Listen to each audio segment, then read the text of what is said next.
May gabi sa tanang mga kaigsuunan o kahigalaan dinhi sa One Voice Christian Fellowship sa Dakbayan sa Iligan ug sa tanang mga makasabot sa pinulungang Cebuano sa Herald of Grace Covenant Bible Church sa Dakbayan sa Dasmariñas, probinsya sa Cavite ug sa tanang mga nagasunod sa atong mga buluhaton, Luzon, Visayas ug Mindanao ug sa nagkalain-laing dapit dinhi sa kalibutan. Welcome sa atong panagtigom diha sa mga pagampo apan sa dili pa tuguti nga makapamalandong kita sa hamubo nga pamaagi sa pulong sa Ginoo. If you have your Bibles with you, please turn to 1 Samuel chapter 17 verse 50 hangtod sa 51. Ang giingon dinhi mga kaigsuunan. Busa pinaagi sa lambuyog nabuntog ug napatay ni David si Goliath. Si David walay dalang espada, unya midagan si David ngadto kang Goliath o gilungguan niya siya sa ulo ginamit ang espada niini. Sa pagkakita sa mga Filistihanon nga patay na ang ilang sinaligan, nanagan sila. May the Lord bless the proclamation of His word at this moment. Short meditation. Kung wala unta putla ni David ang ulo ni Goliath, basin og nalipong lang to, ug basin og mobangon ra usab og utro ug anam-anam, and then mulakaw, gumikan kay basin og nalipong ra gyud to si Goliath ug wala namatay pinaagi sa bato. Mo nga gisigurado gayud ni Haring David, or dili pa siya hari at this time, gisigurado niya nga ang iyang kadaugan sure ball gayud mga kaigsuunan. Now daghan kaayo sa atong mga atake batok sa sala sa atong kasing-kasing ug sa kalibutan nga murag nalipong lang ang sala, murag nalipong lang ang kaaway, murag nalipong lang si Satanas ug wala gayud namatay. And we walk away, nga gahuna-huna kita, nga nagmadaugo na kita, but shortly pagkaugma miatake na usab ang susamang sala mga kaigsuunan. Nagmanman raday kanato, nagatang raday ug naghulat og laing opportunity.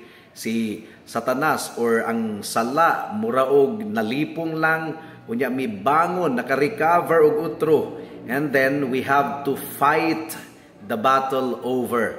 Muutro na pud ta og pakigbisog laban sa sala, and perhaps we will fight it again in the same half-hearted way, and then magpabilin ka na nga situation hangtod sa katapusan sa atong kinabuhi. And most of us, mga kaigsuunan, susama gayon ang experience sa akong gidescribe.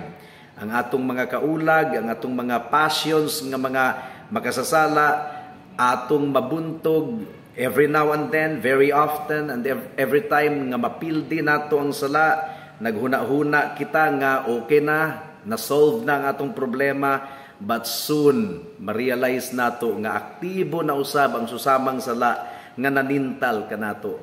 Kinahanglan nga makakat-on kita og leksyon gikan kang David. Ug atong tapuson ang atong kadaugan pinaagi sa pagputol sa ulo sa higante. Dili lang ingon og malipong siya, atong putlon. We mortify the deeds of the flesh. Ug wala nay laing pamaagi nga mapatay nato ang sala. Ang kinabuhi naa sa ulo, ang halas mga kaigsuunan, dili na mamatay kung imong samaran ang lawas. Kinahanglan gayud ang ulo dugmukon. Gumikan kay ang kinabuhi naa sa ulo. Kinahanglang maputol gayud ang ulo, or ang kaaway makabangon og utro, unya makigsangka na usab kanato. Gumikan kay nasamaran lamang ang iyang ulo or ang iyang lawas, wa gayud naputol ug wa gayud namatay. The only way to get a real victory, kadaugan batok sa atong mga bisyo, batok sa atong mga habitual sin, is to decapitate them. Ang mga samad, ang mga pangus, mga kaigsuunan, dili ka na igo. Kinahanglan gayud nga immortify, pati yun ang binuhatan sa sala, sa ngalan sa atong Ginoong Hesukristo. Halfway measures will not avail.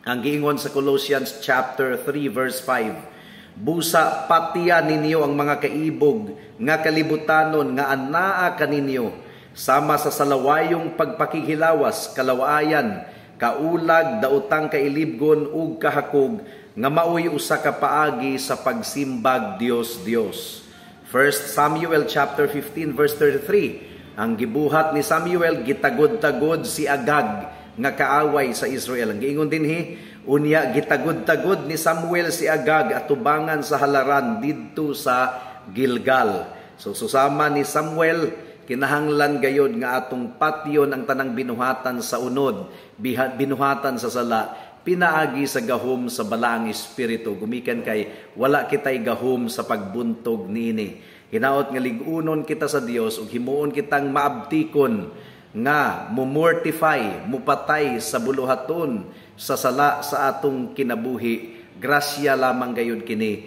sa Ginoo. Ug mo kini ilhanan kung ang usa ka tawo tinuod nga Kristohanon, gumikan kay aktibo siya nga nakigsangka batok sa sala. Pero ang nahigugma sa sala, usa ka na kailhanan nga dili siya tinuod nga Kristohanon. Magampo kita. Salamat o Dios sa mensahe nimo niining taknaa. Among gipangayo nga mahimo kaming aktibo, isip imong mga anak aktibo nga makigsangka batok sa sala. Dili pinagi sa among gahom kundili sa gahom sa balaang espiritu lamang.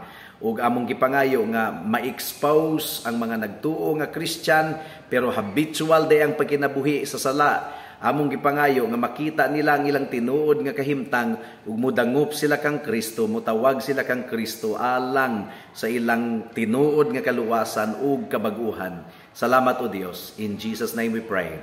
Amen. Daghang salamat sa pagpamati sa pulong sa Ginoo. God bless us all.